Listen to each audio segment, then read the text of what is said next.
Minai Joei a Saga, episódio 19, A Torturada. Ela procurava por ele entre as pessoas que aguardavam no saguão de desembarque. Pensava consigo mesma que não seria difícil encontrá-lo, pois ele era bem alto e com certeza se destacaria entre os que esperavam. Olhava para um lado e para o outro sem encontrá-lo, quando foi envolvida por um abraço que a tirou do chão. "Ai, que susto!" Ela riu. Ele a colocou no chão sem soltá-la. Estava com saudades. Suas mãos a envolvendo eram quentes e firmes, transmitiam carinho e proteção. Carolina se sentiu invadida por muita ternura e alegria ao vê-lo ao seu lado, gentil e carinhoso. Deu-lhe um beijo leve e rápido no rosto. "Ah, só isso?" ele protestou. "Como assim? Para os costumes da sua terra já fui muito ousada." Ele sorriu e a apertou em seus braços, dizendo: "Vou cobrar por esse comportamento insolente mais tarde." Na saída do aeroporto, o motorista os aguardava e os conduziu ao apartamento de Chauá. Ela se surpreendeu quando o veículo estacionou na garagem de um edifício elegante dos jardins e exclamou: "Onde estamos? Que edifício é esse?" "É onde moro", ele explicou. "Mas não vamos para minha casa?" "Carolina, por favor, fique comigo esta noite. Não posso acompanhá-la ao Guarujá." "Mas minha mãe..." "Você pode avisá-la de que vai ficar uns dias aqui em São Paulo. Por favor, me conceda o prazer de estarmos juntos." Ela não resistiu aos apelos de Chauá, afinal, ela também estava cheia de saudades e querendo desfrutar de sua companhia. Ele a deixou em seu apartamento para que descansasse da viagem, prometendo retornar assim que concluísse os compromissos que o aguardavam na empresa. A Torturada. Aproveitando que estava em São Paulo, Carolina agendou nova sessão com seu terapeuta. Na consulta com o Dr. Eugênio, acessou as lembranças de uma vida que foi muito triste. Viu-se uma floresta escura, quase fúnebre, e a dor que sentia, o desespero, o terror eram quase insuportáveis. Chorou muito enquanto se lembrava disso, porque lhe doía fisicamente o coração e ela quase sufocava de tanta angústia. Viu uma mulher sendo barbaramente torturada. Pediu ao seu mentor que não lhe trouxesse a lembrança das torturas naquele momento, porque lhe parecia que se lembrasse delas, se visse as imagens das torturas que aquela mulher sofreu, não manteria seu equilíbrio. Disse ao mentor que não sabia se tinha condições de relembrar aquela experiência. Não sabia e tinha muito medo de saber se a lembrança era de uma tortura que sofrera ou de uma tortura que infligira a alguém. O que sabia era que o horror daquele momento a tocou completamente. Se foi por culpa e remorso da tortura que aplicou a outro ser, ou se foi pelo desespero da dor e da consciência de quanta dor e sofrimento é possível se viver, não tinha coragem para saber. Conversando com o terapeuta, Carolina explicou que seu temor era descobrir que fora ela quem torturara, que o horror que sentiu ao acessar aquele momento, naquela floresta, tivesse sido causado por ela. Se, por outro lado, ela fora torturada, a ferida em seu espírito permaneceu, e agora parecia ser o momento para curá-la. Depois de conversar com o Dr. Eugênio e falar sobre seus temores, Carolina concordou em continuar a sessão de investigação do inconsciente para entender melhor seus sentimentos. Deitou-se novamente, e os mentores a levaram imediatamente àquela floresta, escura e lúgubre. Então soube que foi uma encarnação em que vivera como uma bruxa. Na verdade, era apenas uma curandeira que trabalhava com a energia das plantas e dos cristais e que tinha a compreensão de que tudo no universo é energia. Se se auto-influencia e está ligado.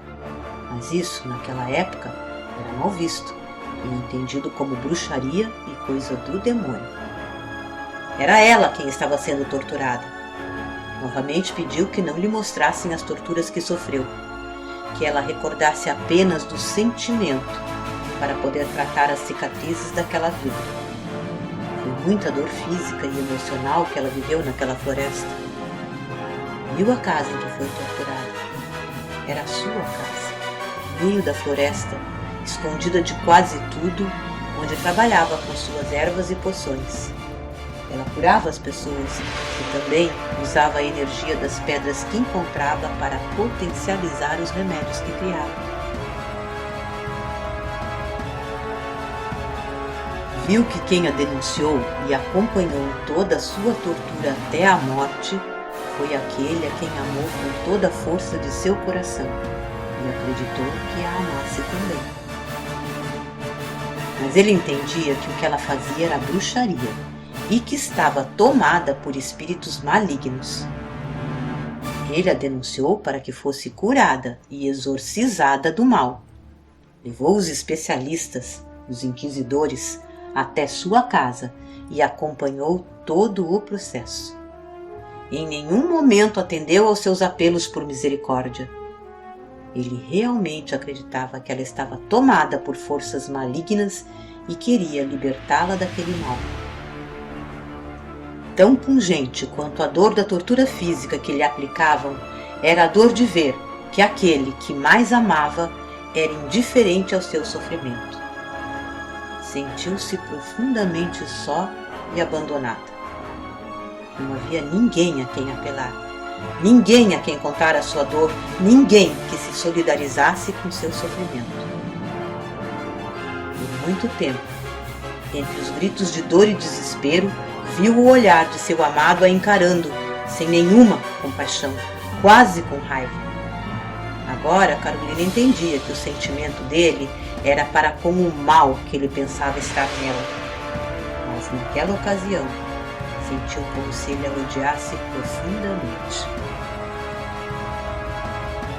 Carolina não queria lembrar das torturas, mas uma lembrança explodiu sem que fosse possível barrá-lo. Lembrou-se de ter seus olhos perfurados pelos torturadores.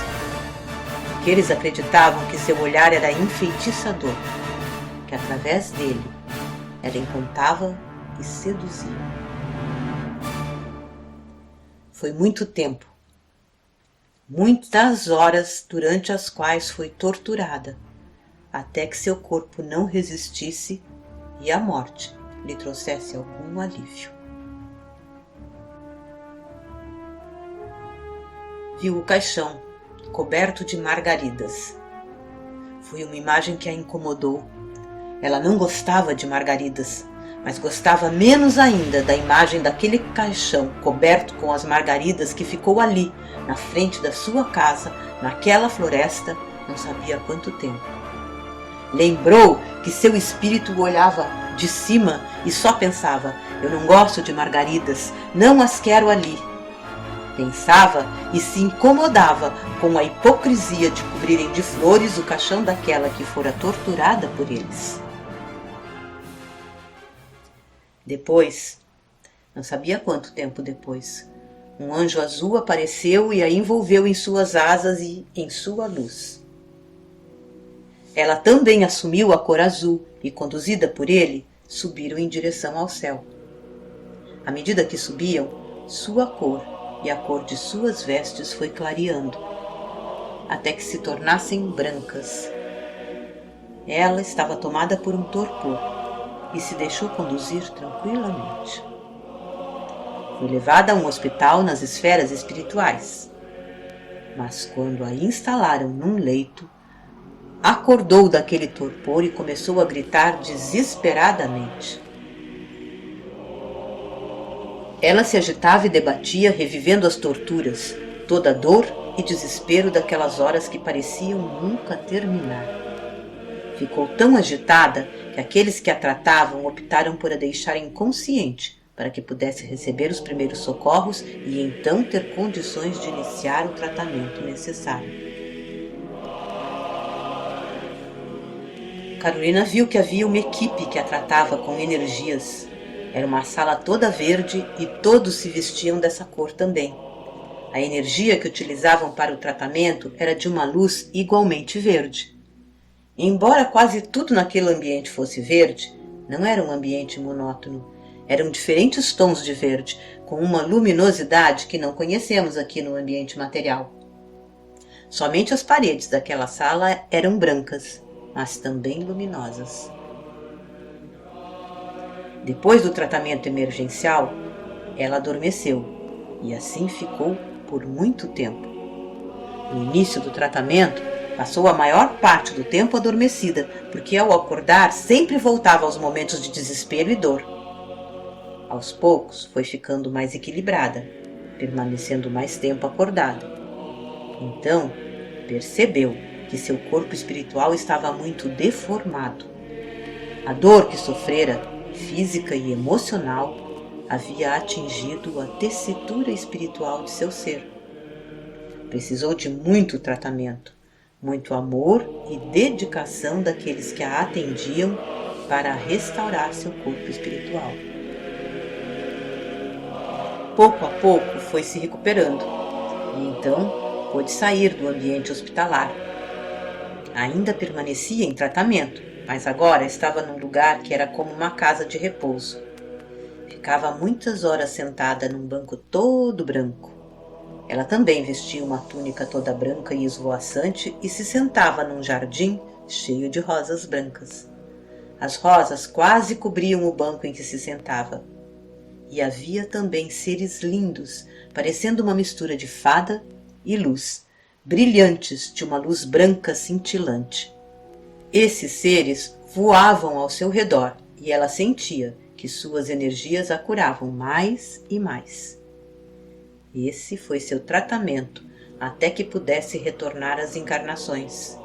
Nesse entrevidas, ela não trabalhou, apenas se tratou até que estivesse em condições de retornar à matéria.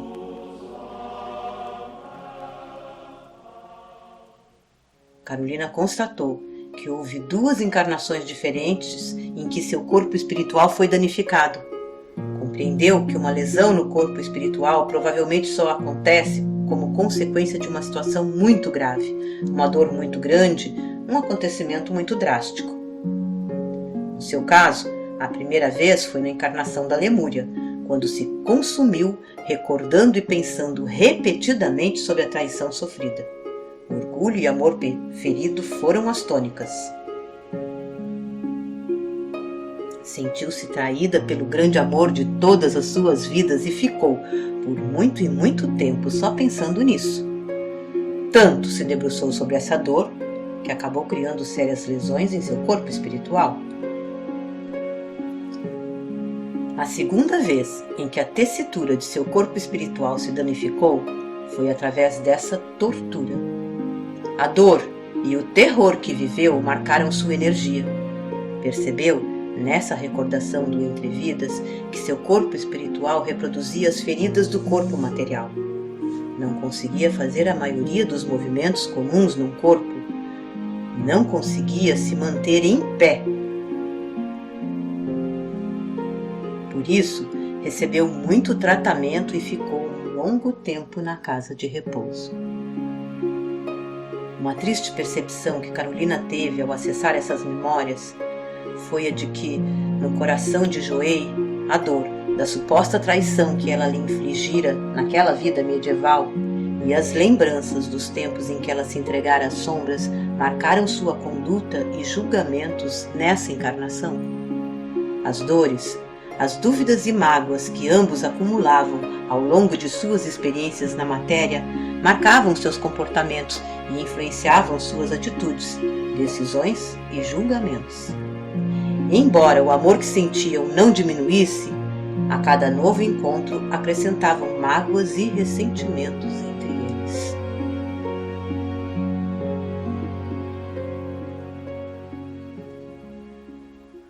No próximo episódio de A Saga.